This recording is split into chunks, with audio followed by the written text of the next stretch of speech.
नमस्कार, मैं हूं आपके साथ अनुष्का। आइए बढ़ते हैं आज की खास खबरों की ओर। हत्या की सूचना पर पुलिस गांव बैरछा पहुंची तो व्यक्ति जीवित मिला। गुरुवार की सुबह बैरछा निवासी एक व्यक्ति पुलिस थाने पहुंचा और उसके भाई की हत्या होने की बात कही, जिसकी पुष्टि के लिए पुलिस फोर्स मौके के लिए रवाना हुआ। पुलिस ने मौके पर पहुंचकर सर्चिंग किया तो व्यक्ति जीवित मिला। परिजनों ने सूचनाकर्ता को मानसिक रूप से विक्षिप्त होना बताया। उक्त व्यक्ति ने पुलिस को लगभग 1 घंटे तक छकाया। शहर में लगभग 15 किलोमीटर दूर स्थित गांव बैरछा निवासी मांगुड़ सह पिता जुझार सिंह गुरुवार की सुबह लगभग 8 बजे पुलिस थाने नागदा पहुंचा और कहने लगा कि मेरे भाई पप्पू सिंह की हत्या हो गई है, जिसका सिर किसी ने तलवार से काट दिया है। यह सुनकर पुलिस हरकत में आ गई। सूचना मिलने के बाद एसआई वीरेंद्र सिंह चौहान के नेतृत्व में पुलिस फोर्स मांगू सिंह को लेकर घटनास्थल के लिए रवाना हुआ। भारी पुलिस बल को देखकर बड़ी संख्या में ग्रामीण जन भी मौके पर एकत्रित हो गए। पुष्टि करने के लिए पुलिस ने पप्पू सह को बुलाया। कुछ समय के बाद पप्पू सिंह मौके पर आया। जब पुलिस ने राहत की सांस ली, ग्रामीण रामेश्वर नंदेड़ा एवं भारत नंदेड़ा ने संयुक्त रूप से बताया कि मांगू सिंह, पप्पू सिंह और राम सिंह तीनों भाई हैं। मांगू सिंह पिछले 3-4 दिनों से अत्यधिक शराब का सेवन कर रहा है। मांगू सिंह बार बार कहता रहा है कि घटनाक्रम रात्रि 10:30 बजे का है। यदि मैं झूठ बोल रहा हूं तो शनि मंदिर के कैमरे पर चेक कर लो। ग्रामीणों ने बताया कि शनि मंदिर पर कैमरे ही नहीं लगे हैं। इस दौरान एसआई राजेश कलमी, प्रधान आरक्षक सोम सिंह भदौरिया, सुनील सिंह बैस, याराम आरक्षक सुरेश डांगे आदि मौजूद रहे। हत्या की एक झूठी अफवाह फैलाई थी, क्या है पूरा मामला? हाँ, मेरे को जानकारी मिली। ये झूठी अफवाह फैलाई गई है और मेरे पे इसने अपने कई नाम मांगू सिंह ने रमेश सेक्रेटरी पे फ़ोन किया नागदा। रमेश सेक्रेटरी का मेरे पे फ़ोन आया कि ऐसी ऐसी घटना घट चुकी है, तुमने क्या सुना क्या? मैंने जानकारी मैंने बोला कि मैंने कुछ नहीं सुना। उसके बाद में फिर चौकीदार को फ़ोन लगाया मैंने तुरंत। मैंने बोला चौकीदार को उसके इनके राम सिंह के घर पे जाके देख के क्या हुआ, वास्तविक क्या चीज़ है। तो चौकीदार यहाँ आके फिर राम सिंह जी से बात कर रहे मेरे से कि नहीं कुछ नहीं, ये झूठी अफवाह है, ऐसा कुछ नहीं हुआ, ये पाया गया। इनके अंदर हत्या की एक सूचना ही थी, क्या है सर पूरा मामला? सर मामला इस प्रकार है कि सुबह करीबन 8:30 बजे मांगू सिंह पिता जुझार सिंह निवासी बैरछा थाने पर उपस्थित हुआ था और उसने बताया था कि मेरे जो भाई हैं, बड़े भाई पप्पू सिंह, उनकी हत्या हो गई है और घर में ही हत्या हुई है। इस बात की तफ्तीश के लिए फोर्स के साथ में हम यहाँ पर आए थे और यहाँ आने के बाद ये पता चला कि पप्पू सिंह जी जो है जीवित हैं और जो सूचनाकर्ता मांगू सिंह हैं, ये मानसिक रूप से विक्षिप्त हैं और 4-5 दिनों से शराब के अत्यधिक नशे में उल्टी सीधी ये बातें कर रहे हैं और इसी कारण ये इन्होंने जो ये झूठी जो रिपोर्ट है ये यहाँ पर आके करी थी। तो तफ्तीश के दौरान ऐसा कुछ पाया नहीं गया। पप्पू सिंह जी भी जीवित हैं और सब बैरछा में सकुशल है, थाना क्षेत्र में सकुशल है। Thank you.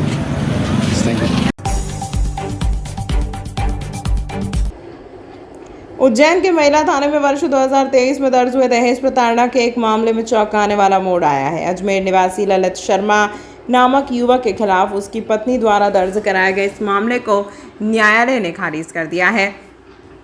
ऐसा तब हुआ जब युवक ने अपनी बेगुनाही साबित करने के लिए लगभग 500 पन्नों के दस्तावेजी सबूत पेश किए। दरअसल ब्यावर रोड रामगंज अजमेर के रहने वाले ललित शर्मा पर उनकी पत्नी ने महिला थाना का उज्जैन में मारपीट और दहेज उत्पीड़न का आरोप लगाते हुए धारा 491, 323, 294, 506 भादवे के तहत मामला दर्ज कराया था। हालांकि जांच अधिकारी ने उनकी बात सुनने के बजाय उन्हें न्यायालय में अपनी बात रखने के लिए कहा, जिसके बाद मामले की जांच महिला थाना उज्जैन में पदस्थ उप निरीक्षक मानसिंह झौले को सौंपी गई। नए जांच अधिकारी ने दोनों पक्षों के विस्तृत बयान दर्ज किए और सभी तथ्यों की गहनता से पड़ताल की। इस दौरान ललित शर्मा ने उच्च अधिकारियों से मिलकर उन्हें भी अपनी बेगुनाही से संबंधित लगभग 500 दस्तावेज दिखाए। न्यायालय के इस फैसले के बाद ललित शर्मा ने महिला थाने पहुंचकर उप निरीक्षक मानसिंह झौला को धन्यवाद पत्र भेंट किया और वरिष्ठ पुलिस अधिकारियों से उन्हें पुरस्कृत करने का भी आग्रह किया। सबसे पहले सूचना का अधिकार के तहत यह जानकारी प्राप्त करें कि प्रथम सूचना रिपोर्ट किस प्रकार दर्ज की गई थी। इसके आधार पर संबंधित अधिकारी से मिलकर अपनी बात स्पष्ट रूप से रखें। यदि आप सत्य के साथ हैं तो आपके निश्चित रूप से न्याय मिलेगा। सर्वप्रथम तो मैं आपको बताऊं भैया, मेरा केस अप्रैल 2023 के अंदर महिला थाने के अंदर एक डायरेक्ट FIR हुआ था, यानी कि कोई आवेदन वगैरह कुछ भी नहीं दिया। बस जो महिला आई और जिनके इन्फ्लुएंस के अंदर उसको लेकर आए थे उन्होंने डायरेक्ट मेरी FIR वहाँ पर दर्ज करा दी। देन दर्ज होने के बाद में मेरे पास में वहाँ के IU साहब का जो इन्वेस्टिगेशन ऑफिसर थे उनका कॉल आया। वो बोले कि आपको जांच में आना है और आपको आपके आधार कार्ड वगैरह सब लेकर आने हैं। मैं अपने उनके बुलाने पर मैं आया, मेरे को 41A का नोटिस दिया। वहाँ पर नोटिस देने के बाद में उन्होंने मुझे ये बोले कि आप एक काम करिए, आपके आधार कार्ड वगैरह आप ले आइए और आपका चालान पेश हम कर देंगे। मैंने बोला कि भैया जो सुप्रीम कोर्ट की गाइडलाइन है उसके अकॉर्डिंग आपको सबसे पहले तो संबंधों को बनाने के लिए उनसे मेल मिलाप कराना चाहिए और मध्यस्थता होना चाहिए। तो उन्होंने बोला ऐसा कोई प्रोविज़न नहीं है हमारे इधर, या और हम इधर कोई जांच वगैरह हाँ सही से मतलब जांच होने का नहीं, आपको जो भी अपने सबूत दिखाने हैं आप अपने कोर्ट में दिखाइए। देन उसके बाद मैं उनकी बात से संतुष्ट नहीं हुआ, मैं उच्च अधिकारियों के पास में गया क्योंकि मेरे पास में संपूर्ण सबूत थे मेरे बेगुनाही के। तो मैं वहाँ गया, मैं वहाँ उच्च अधिकारियों से मिलके मैंने उनसे रिक्वेस्ट करी। उन्होंने मेरे को रिटर्न में आदेश वहाँ पर पारित किए कि, और मैंने अपने जाँच अधिकारी को भी बदलने के लिए रिक्वेस्ट किया था साहब से, उन्होंने वो किया और मुझे बहुत सपोर्ट किया। वहाँ पर मैं वहाँ गया, वहाँ जाके मैं जब थाने पर आया तो उन्होंने मेरे बयान लिए, मेरे सारे दस्तावेज उन्होंने देखे। लगभग मैंने 500 से ज़्यादा मेरे दस्तावेज वहाँ पर सबमिट किए पुलिस में। और जांच अधिकारी जो हमारे मान सिंह झाला साहब थे उन्होंने पूरी सहयोग का आश्वासन दिया मेरे को। उन्होंने बहुत अच्छा जांच किया, पूरे 14 महीने तक मेरी जांच चली है। 14 महीने के बाद में उन्होंने उसके ऊपर जो भी रिपोर्ट माननीय न्यायालय को पेश करनी चाहिए उन्होंने वो करी है। लेकिन उनकी जांच से मैं पूरा संतुष्ट हूँ और मैं ये कहना चाहूँगा आप कि आपके पास में अगर पर्याप्त सबूत हैं तो आप डेफिनेटली आप अपनी जांच के लिए वहाँ पर सबमिट कराइए, पुलिस का सहयोग करिए, पुलिस भी आपका सहयोग करेगी। ऐसा नहीं है कि पर अभी जो चलन चल रहा है जैसे महिलाओं का कि झूठे दहेज के उत्पीड़न केस लगा देना, ज़रा छोटी छोटी बातों से उनके माता पिता उनको उकसाकर बोले कि नहीं हम तो नाक रगड़वा देंगे, ये सब नहीं होना चाहिए। अगर आपने 7 फेरे लेके और हिंदू रीति रिवाज से शादी करी है तो आपको अपने परिवार का दोनों साइड का सम्मान करना चाहिए। मेरी नज़र के अंदर यही है और अभी जो चल रहा है उनके पर थोड़ा अंकुश होना चाहिए। मेरा निवेदन है कि सबसे पुलिस प्रशासन से भी और कानून से भी कि आप जो भी ऐसे मामले आते हैं उसके अंदर आप उचित कार्रवाई करें और उचित कार्रवाई के अंदर अपने उन मामलों की जांच अच्छे से करें। अगर प्रत्येक जांच सही होगी तो मेरा ये मानना है भैया कि 100 में से 99 मामले जो हैं वो पूरे झूठे ही पाए जाएंगे। क्या कहना चाहेंगे जो अभी फिलहाल में मामलों में उलझे हुए हैं? भैया देखिए, सुसाइड भी कर लेते हैं, डिप्रेशन भी चले जाते हैं। नहीं, इसके लिए देखिए क्या है कि जी देखिए क्या है सर, ऐसे जो मामले हैं जो जिन लोगों के चल रहे हैं, मेरा उनसे यही निवेदन है कि जब भी आपके ऊपर केस होता है इस तरीके का तो आप बिल्कुल शांत रहिए, बिल्कुल आप घबराएं नहीं, राइट ना। आप वहाँ पर सबसे पहले अपनी एक RTI वहाँ पर लगाइए पुलिस थाने में, वहाँ से आप अपनी प्रथम सूचना रिपोर्ट की जो रिपोर्ट है वो उसको आप लीजिए, उसको पढ़िए। पढ़ने के बाद में आप उसके संबंधित में क्रम वाइज अपने सबूत जमा कर आप वहाँ पर उच्च अधिकारियों के पास में जा सकते हैं। अगर आपकी निचली थाने में अगर आपकी नहीं हो रही है या सही से जांच तो, लेकिन आप अगर थाना अधिकारी से मिलेंगे वहाँ पर आप अपने जो भी जांच अधिकारी है उनसे आप रिक्वेस्ट करेंगे, वो सारे डॉक्यूमेंट दिखा के तो डेफिनेटली वो उन सब चीज़ों को पर एक्शन लेंगे। और मेरा मानना है कि अभी देखिए महिलाएं जो हैं वो अपने जो कानून जो पुरुष प्रधान देश के अंदर उनको जो सम्मान और सब कुछ मिलता है और उनके लिए जो कानून बनाए हुए हैं, मैं असली पीड़ितों को तो कानून उनको तो न्याय मिल ही नहीं रहा। असली पीड़िताएं जो हैं वो तो बेचारी घर के अंदर कष्ट झेल रही हैं। लेकिन जो ये महिला वो जो हैं जो ज़्यादा पढ़ी लिखी हैं और जिनको मालूम है कि हम इन कानूनों का अच्छी तरीके से कैसे दुरुपयोग कर सकते हैं, वो उसका पूरा फ़ायदा उठा रही है। भैया मेरा नाम है ललित शर्मा। इसमें आप देखिए धारा 497 जो कि अभी सुप्रीम कोर्ट द्वारा उस पर बैन कर दिया गया है। एक धारा 494 हुआ करती थी द्विपक्षीय विवाह की, घरेलू हिंसा के जो कुछ मामले हैं उसमें कानून में ये प्रतिबद्धता तय करनी चाहिए कि उसके लिए 15 दिन 20 दिन का एक नियत समय तय किया जाए और महिला जैसे ही थाने अगर महिला थाने या किसी भी उच्च अधिकारियों के पास में अगर पहुंचती है तो उसको एक 15 दिन का समय लेकर के और दोनों पक्षों की बात सुनी जाए, उनकी बराबर काउंसलिंग कराई जाए। उसके बाद ही अगर कहीं वह जांच में आवेदन अगर सही पाए जाते हैं तो उनके खिलाफ प्रकरण दर्ज किया जाए।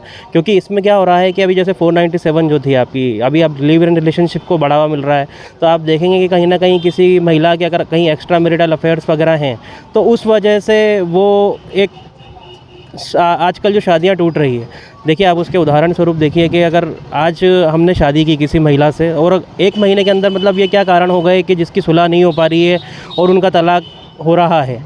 आज के समय में, वर्तमान समय में स्थिति बहुत ज़्यादा बढ़ गई है, क्योंकि ये बढ़ इसलिए रही है कि कहीं ना कहीं जो लड़की पक्ष का जो परिवार है वो भी उसको इन सब चीज़ों में कहीं ना कहीं सपोर्ट कर रहा है, जो उसको नहीं करना चाहिए, ताकि उनकी गृहस्थी, जो नया पक्ष है, नया परिवार है, नई युगल दंपत्ति हैं, उनकी गृहस्थी कहीं बस नहीं पा रही है।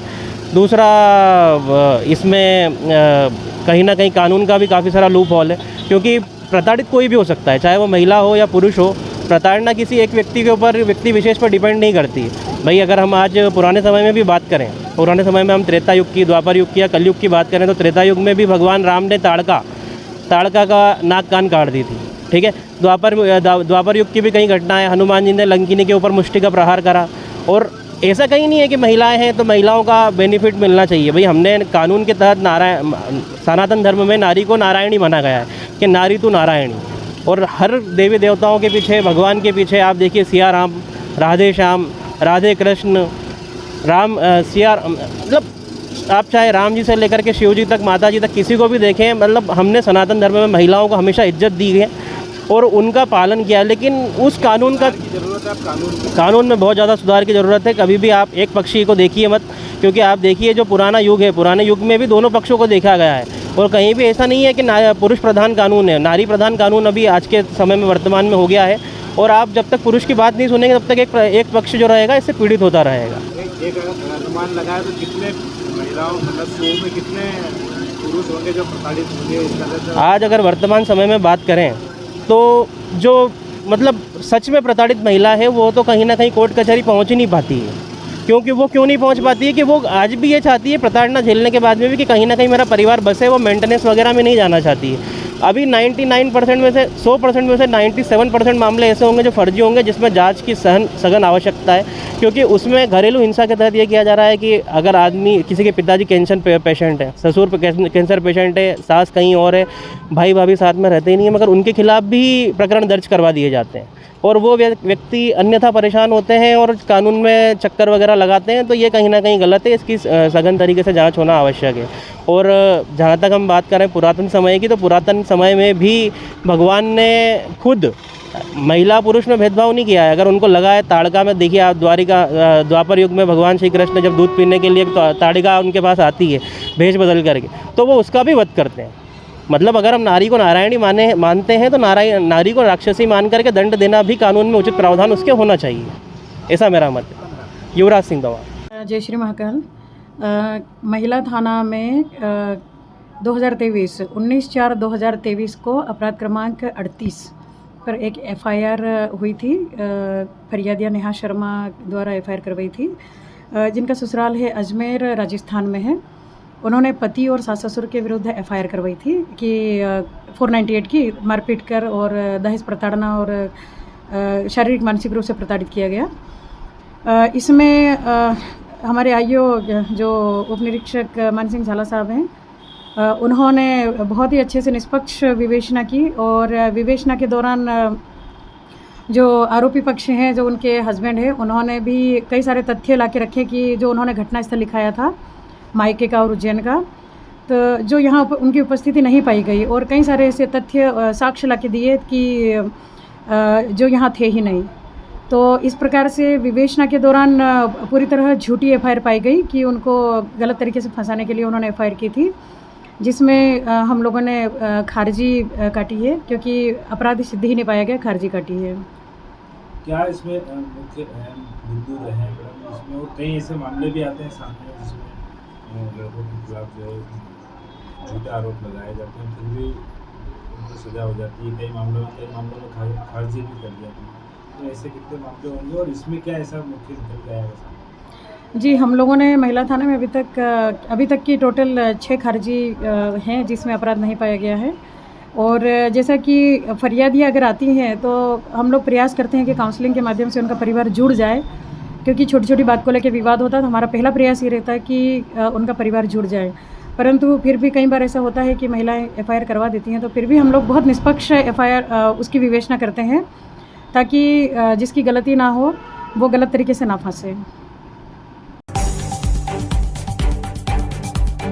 मां शिप्रा तैराक दल द्वारा भवानी नगर इंदौर निवासी पवन कुशवाहा उम्र 20 वर्ष उज्जैन भूखी माता पर मान के कार्यक्रम में आए थे।